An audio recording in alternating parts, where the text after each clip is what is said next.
નંદાદેવી જહાજ ગુજરાતથી તમિલનાડુ માટે રવાના થશે। દ્વારકાના વાડીનાર બંદર પર નંદાદેવી જહાજ પરથી ગેસ લોડિંગની કામગીરી।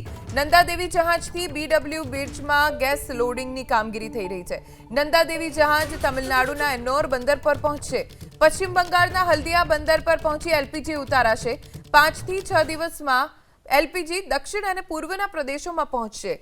રોડ માર્ગે ગેસ પહોંચતા હજુ 26 દિવસનો સમય લાગશે। નંદાદેવી જહાજ જે હોર્મુઝ ખાડી પાર કરીને ભારત પહોંચ્યું છે। વાડીનાર બંદર પર મંગળવારે આ જહાજ પહોંચ્યું। હવે અહીંયાથી તે તમિલનાડુ જશે। નંદાદેવી જહાજ તમિલનાડુના એન્નોર બંદર પર પહોંચશે। પશ્ચિમ બંગાળના હલ્દિયા બંદર પર પહોંચી એલપીજી ઉતારાશે। 5 થી 6 દિવસમાં એલપીજી દક્ષિણ અને પૂર્વના પ્રદેશોમાં પહોંચશે। રોડ માર્ગે ગેસ પહોંચતા હજુ 26 દિવસનો સમય લાગશે। નંદાદેવી જહાજ જે હોર્મુઝ ખાડી પાર કરીને ભારત પહોંચ્યું છે।